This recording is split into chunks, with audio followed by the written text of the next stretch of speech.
Hello guys, अभी हम लोग पढ़ने वाले हैं प्रेगनेंसी इंड्यूस्ड हाइपरटेंशन। इसके अंदर 3 चीज़ें आती है, gestational hypertension, pre eclampsia, eclampsia. Gestational hypertension और प्री एक्लैम्शिया में क्या डिफरेंस होता है?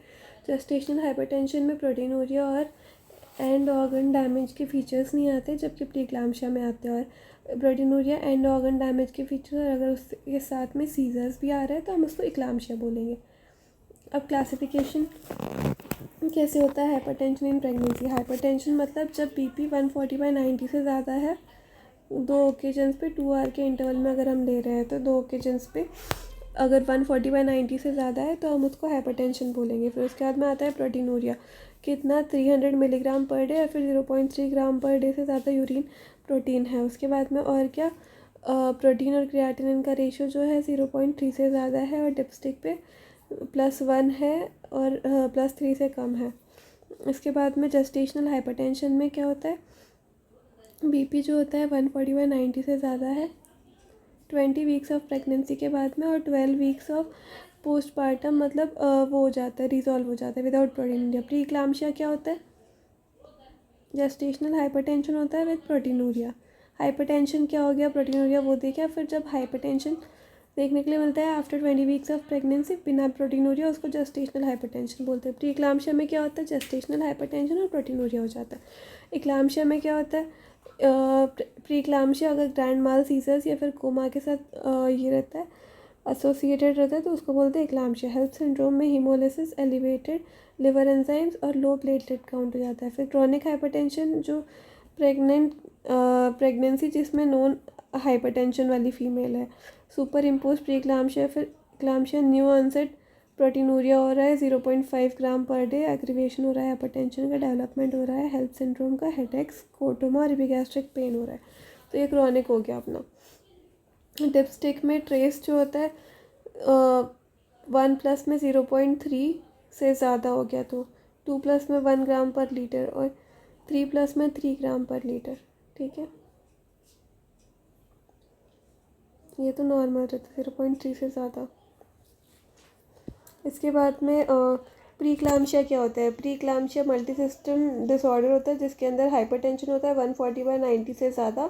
इसके बाद में प्रोटीनूरिया होता है 0.3 ग्राम या फिर 300 मिलीग्राम पर डे से ज़्यादा 20 वीक्स ऑफ प्रेगनेंसी के बाद में होता है।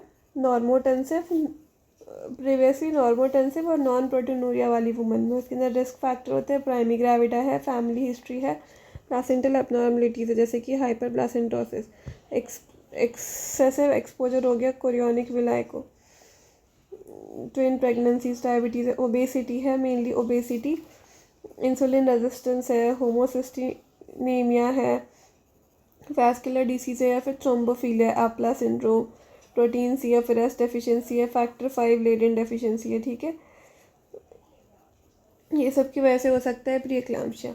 मेनली क्या होता है, ट्रोफोब्लास्ट का फेलियर हो जाता है, ट्रोफोब्लास्ट इन्वेजिनेशन का एबनॉर्मल प्लासेंटेशन हो जाता है, उसकी वजह से वैस्कुलर एंडोथेलियल डैमेज हो जाता है, इम्यूनोलॉजिकल फ्री रेडिकल्स रिलीज होते हैं, डाइटरी डेफिशिएंसी होती है जिसकी वजह से वैस्कुलर सिस्टम की सेंसिटिविटी बढ़ती है जेनेटिक प्रिकर्सर सब्सटेंस को, मेनली डिफ्यूज वेसोस्पाज्म होता है। क्यों? क्योंकि एंजियोटेंसिन्स का लॉस हो जाता है। फिर इंक्रीज होता है थ्रोम्बोक्सिन और डिक्रीज होता है वेजोकंस्ट्रिक्टर जैसे कि थ्रोम्बोक्सिन का इंक्रीज होता है, और वेजोडाइलेटर जैसे कि प्रोस्टासाइक्लिन का डिक्रीज होता है। मेनली वेजोस्पाज्म हो जाता है प्री इक्लाम्शिया में। इसके बाद में वेजोस्पाज्म की वजह से वॉल्यूम का कंस्ट्रिक्शन होता है, डिक्रीज परफ्यूजन होता है, तो उसकी वजह से यूट्रोप्लासेंटल यूनिट का परफ्यूजन कम हो जाता है, किडनी, लिवर, ब्रेन, हार्ट का परफ्यूजन कम हो जाता है, डिक्रीज रीनल ब्लड फ्लो होता है, इसकी वजह से डिक्रीज क्लियरेंस हो जाता है मेटाबॉलिक वेस्ट का। ठीक है, हमने क्या क्या पढ़ा? मेनली इक्लाम्शिया। इक्लाम्शिया में क्या होता है, हाइपरटेंशन होता है, उसके साथ में प्रोटीनूरिया होता है, और प्री इक्लाम्शिया में उसके बाद में कॉज क्या रहता है, अगर प्राइमी है, ओबेसिटी है, उसके बाद में थ्रोम्बोफीलिया है, थ्रोम्बोफीलिया में एप्ला सिंड्रोम, प्रोटीन सी या फिर एस की डेफिशिएंसी है, उसके अलावा क्या है, डायबिटीज़ की हिस्ट्री है, फैमिली हिस्ट्री है, होमोसिस्टीनूरिया है, इंसुलिन रेजिस्टेंस है, कोई वैस्कुलर डिसीज़ है। इसके बाद में क्या होता है, इसकी वजह से ट्रोफोब्लास्ट का इन्वेजन का फेलियर हो जाता है, एंडोथेलियल डैमेज होता है, फिर फ्री रेडिकल्स बढ़ जाती है, डेफिशिएंसी हो जाती है, directory deficiency, circulatory precursor substance बढ़ जाता है, उसकी वजह से क्या होता है, मेनली वैस्कुलर सिस्टम को सेंसिटिविटी बढ़ जाती है नॉर्मली सर्कुलेटिंग प्रेशर सब्सटेंस की। मेनली वेजोस्पाज्म होता है, वेजो कंस्ट्रिक्टर जो होता है बढ़ जाता है, थ्रोम्बोक्सिन और डिक्रीज होता है प्रोस्टासाइक्लिन जो वेजो डायलेटर होता है। इसके बाद में मेनली वेजोस्पाज्म की वजह से यूट्रोप्लासेंटल इनसफिशिएंसी होता है, किडनी लिवर ब्रेन हार्ट को ब्लड नहीं जा पाता है, रीनल ब्लड फ्लो डिक्रीज होता है, इसकी वजह से क्लियरेंस कम हो जाता है। तो फिर क्लिनिकल फीचर्स में क्या आता है, मेनली माइल्ड प्रीक्लाम्शिया में बीपी ज़्यादा होगा 140/90 बट 160/110 से कम होगा। उसके बाद में प्रोटीनूरिया होगा 300 मिलीग्राम पर डे या फिर 0.3 ग्राम पर डे। डिपस्टिक में +1 होगा, 0.3 होगा बट 3 से कम होगा, ठीक है। फिर उसके बाद में और ये भी होगा यूरिया प्रोटीन और क्रिएटिनिन का रेशियो 0.3 से कम होगा। फिर उसके बाद में एंकल स्वेलिंग होगा, मॉर्निंग आवर्स में टाइटनेस होगा, मतलब वही मेनली फिंगर्स का भी स्वेलिंग होगा, ring in finger swelling extend कर सकता है फेस, एब्डोमिनल वॉल और वल्वा तक। फिर सीवियर प्रीएक्लाम्शिया में क्या होगा, ब्लड प्रेशर 160/90 mmHg से ज़्यादा हो जाएगा। उसके साथ में प्रोटीनूरिया होगा, और प्रोटीनूरिया कितना 5 ग्राम पर डे से ज़्यादा होगा। डिपस्टिक में +3 से ज़्यादा या फिर इक्वल होगा। एबनॉर्मल वेट गेन होगा 5 LB per month, 5 kg per month या फिर 1 kg पर वीक लेट प्रेगनेंसी में। ओलिगोरिया होगा, यूरिन कम होगा। और मेनली 3 चीज़ें होगी, एपिगैस्ट्रिक पेन, हेडेक और विजुअल डिस्टर्बेंसेस जैसे कि स्कोटोमा, हेल्प सिंड्रोम के फीचर्स आ जाएंगे, और रीनल डेटोरिएशन होगा। मेनली देखो क्या क्या क्लिनिकल फीचर्स है, माइल्ड में प्रोटीनूरिया हो रहा है, हाइपरटेंशन हो रहा है, 160/110 से कम हो रहा है। प्रोटीनूरिया जो है 300 ग्राम per day, 300 milligram per day या फिर 0.3 ग्राम पर डे हो रहा है। डिपस्टिक में +1 से ज़्यादा है बट +3 से कम है। उसके बाद में एंकल एडिमा हो रहा है, रिंग्स टाइट हो जा रही है, और उसके बाद में स्वेलिंग फेस और वल्वा तक भी एक्सटेंड कर सकती है। इसके बाद में सीवियर प्रीएक्लाम्शिया में क्या हो रहा है, हाइपरटेंशन 160/90 से ज़्यादा है।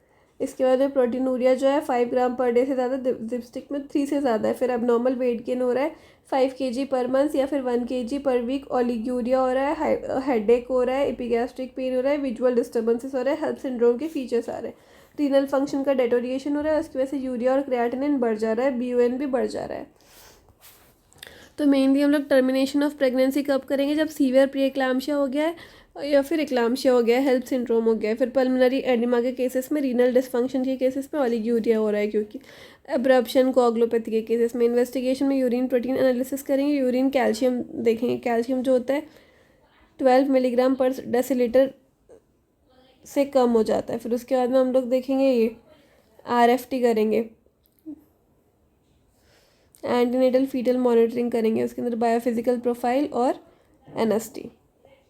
फिर एंजियोटेंसिन सेंसिटिविटी टेस्ट करेंगे, डॉपलर अल्ट्रासाउंड करेंगे, रोल ओवर टेस्ट करेंगे और फाइब्रोनेक्टिन देखेंगे। डॉपलर अल्ट्रासाउंड में डायस्टोलिक नोच मिलेगी 22 से 24 वीक्स में यूट्राइन आर्टरी में, प्रेडिक्ट करेगा प्रीक्लाम्शिया। और रोल ओवर टेस्ट में क्या होगा, 28 से 32 वीक में करते हैं। इसके अंदर एंजियोटेंसिन सेंसिटिविटी देखते हैं ससेप्टेबल पेशेंट में, सुपाइन पोजीशन में, वुमन को लेफ्ट लैटरल पोजीशन में टर्न करते हैं और फिर देखते हैं कि इंक्रीज हो रहा है क्या डायस्टोलिक ब्लड प्रेशर में 20 mmHg से। अगर 20 mmHg से बढ़ रहा है तो पॉजिटिव टेस्ट। और ये कैसे करते हैं हम लोग, एंजियोटेंसिन सेंसिटिविटी टेस्ट, मेनली ये लोग रिफ्रैक्टरीनेस लूज कर जाता है एंजियोटेंसिन को 28 से 32 वीक्स में,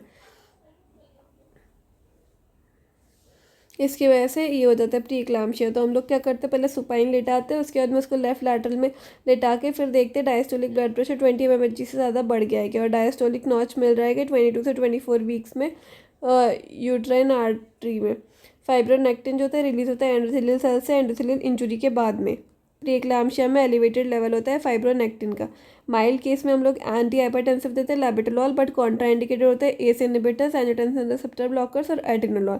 इसके बाद में लाबेटोलॉल और कैल्शियम चैनल ब्लॉकर्स सेफ होते हैं, हाइड्रोलाजाइन, नाइट्रोप्रोसाइड, मिथाइल डोपा।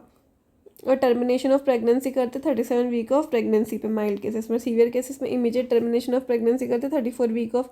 इस पे एंटी हाइपरटेंसिव देते हैं, ग्लूकोकॉर्टिकॉइड्स देते हैं लंग मैचुरेशन के लिए, और सीजर प्रोफाइल एक्सेस के लिए MGSO4 देते हैं।